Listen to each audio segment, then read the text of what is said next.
Hello and welcome along to the debrief here live on the Blood Red YouTube channel. Liverpool beating AC Milan 3-2 at Anfield. Jordan Henderson with a captain's contribution to make it a victory on the opening night of the Champions League at Anfield. Welcome along. I'm Guy Clarke, here with me, our senior digital football journalist, live from Anfield, Theo Squires. And Theo, we'll get into the action, but tonight, for me, what really stood out was that first Champions League back with fans inside the ground for the first time since March 2020. The atmosphere seemed electric. What was it like sat in the press box? Yeah, it was an incredible atmosphere. It's the game the fans have been waiting for, isn't it? Like, of all the games that you could have had, you wanted that European Super 8 first. And while AC Milan aren't the giant they weren't with Zlatan Ibrahimovic tonight. It's still a name. These two sides still have 13 European Cups between them. And you knew that was going to get the fans up for it straight from kickoff. Like we've seen them straight up for it against Burnley in a half-12 kickoff. So they're always going to be up for this one. We know how special European nights at Anfield can be. And usually group stages are not quite the same. But this has been a long time coming, just getting the fans back and creating this sort of atmosphere. And it was one where the team really responded to it. Like for 40 minutes in that first half, they were brilliant. Knocked a little bit by the missed penalty, but the passing around the ball well, and they could have been so far ahead. Obviously, a couple of defensive slip-ups cost them towards the end of that first half, but then nitty-gritty in that second half, they grind it out. It's a great win for Liverpool, and the fans really respond to it. They're just getting louder and louder, not taking any of the setbacks, and it really spurred the team on over the line to get that vital first win. Yeah, most definitely. Keep sharing your comments with us here on YouTube. We'll get as many of them on screen as we can. And Ryan there says, Hendo giving Stevie G vibes with that winner. Was going to say, you said the atmosphere was incredible. What about the winner? Oh, it's a brilliant goal. What shocked me is it's only Jordan Henderson's second Champions League goal for Liverpool, and his first one would have been against Le Jaguarettes under Brendan Rodgers, and a 2-2 draw. It's not quite the same, is it, as a winner against AC Milan? But what a strike from the captain. We know he's capable of that, and perhaps he doesn't get the opportunity to show it as often as he would like, but he's fitting of that moment, and it's one where in this game against AC Milan, you're always going to get those comparisons to Steven Gerrard. You're always going to get those throwbacks to Istanbul and to Athens in 2007, and it was fitting that it was the captain who steps up with a winning goal of that quality to give it that nostalgia feel to it, I suppose. Yeah, most definitely. And after the first half for Liverpool, it seemed mad in the way in which Liverpool had completely dominated, certainly the opening half hour, got the goal through the own goal by Tomori. Mohamed Salah missed a penalty. When was the last time we could say that? And then all of a sudden, right on the stroke of half time, the game just turned on its head. Yeah, it's one with AC Milan. I suppose we're always going to have games where we got minutes of madness and we get comebacks and all this. Looking at it, I suppose it's one where don't want to say it, but they missed Virgil van Dijk. Like for the first goal, the Liverpool defence, they're all over the place. The two of the left back and the left centre back, Joe Gomez, they're in one line. Trent and Joel Matip for in another. As Rebic got in behind Matip, and then he's left with an easy opportunity. And then for the one that put them ahead, Robertson does his best to get it off the line, but they've fallen asleep again. They've lost their men, and it's not something you expect to see of Liverpool when it is a defence with Virgil van Dijk in it. But they fought back, and it was only a few minutes of madness. They managed to, I think there was a little scare early in that second half when Kiar put the ball in the back of the net. The linesman flag was up for offside, thankfully, and then Liverpool just ground it out. They got the goals. Salah's missed penalty. I think it was his first one since his first season with the club. So we're talking 2017, 2018 against Huddersfield Town. He's been on an insane run. It's just unfortunate for him. I suppose get it out of the way when it doesn't matter. You'd much rather him do it now in a game they're going to win than a costly one later in the season. And it's one where, well, look, they've got the victory today. Penalties don't matter.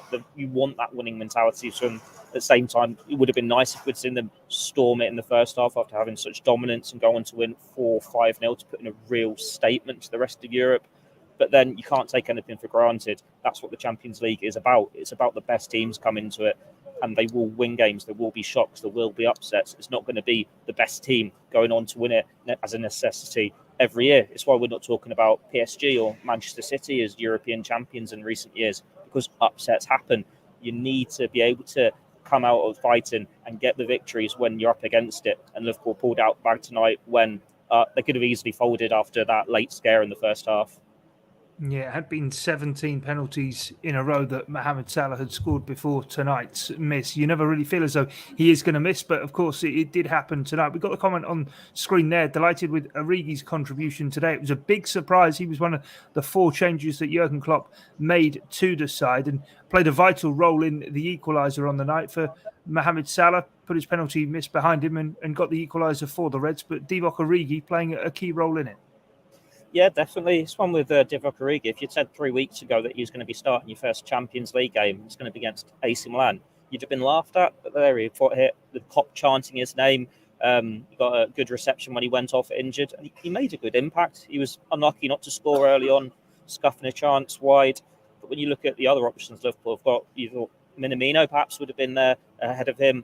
Oxlade-Chamberlain had been the man up front in pre-season when the senior stars are going. But he's been given the opportunity tonight. And while he's not got a goal or been at his very best, he's shown that he is still part of it here and he has made an impact. He's made big impacts on European nights before. I don't need to know which ones. We all know which ones I'm talking about. But the fact that he can come out and show that he is still here, maybe there is life in him yet. Like last season, we all assumed he'd be going out. It'd be the end of his Liverpool career. But then, is that not what we all thought at the start of the Champions League winning season as well? That he just wouldn't get a look in and then he could go away quietly. We all know what happened then when he came back and made such an impact. First off against Everton and Merseyside derby and all through the season to make those big games. He was out of contract at the end of that season, I think, too, or the next season. Well, he's out of contract in the summer now. Liverpool do have an option to give him another year. But maybe he can come out fighting again and have a few big moments between now and the end of the season. No, Salah and Mane have got Cup of Nations in January. There are going to be opportunities for him. At least he's shown that he is still very much a part of it here at Liverpool. Yeah, before we wrap up then, final point to make in terms of the squad that Jurgen Klopp then has to pick from now. Obviously, Harvey Elliott picked up his injury at Leeds United at the weekend and maybe numbers beginning to get a bit lower in the midfield than a few thought. Origi going off today and obviously with Roberto Firmino out injured too, maybe a few getting a bit twitchy as to the numbers that Liverpool have at the top end of the pitch now.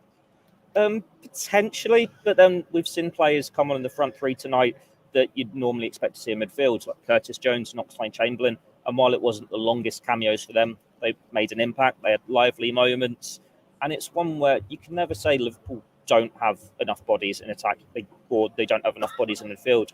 The question is whether they can stay injury-free. But you can say that about any side. If you take off 3-4 players through injury, how strong is the depth after that? And with Liverpool's players, because the front three, for example, for so long have just been consistent playing every single game, you've not been able to see a proper chance for these other players to stake their claim because they're in 1 week. Maybe they'll get 20 minutes at the end of one game, and it's not a chance to show that actually they are viable options as alternatives in attack. But we've seen the alternatives tonight. Like Sadio Mane was given a rest on the bench. Yes, he's come on, but Divock Origi staked his claim there. And then you've still got, Minamino didn't come on.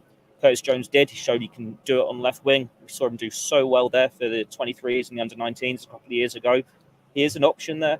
And while it might not be as exciting as Liverpool going and spending, 40, 50, 60, whatever figure you want to put onto it, on a new forward, they have got the talent in their squad. And it's just about having the trust in the management and the coaching staff that these players can do the job, because the coaching staff obviously think they do. That's why whenever you put these questions to Jurgen Klopp about his strikers or his midfielders, he goes through all of them and lists their qualities, or he'll say, we don't need to sign a replacement for a Salah or Mane for 2 or 3 weeks because we've got the options here.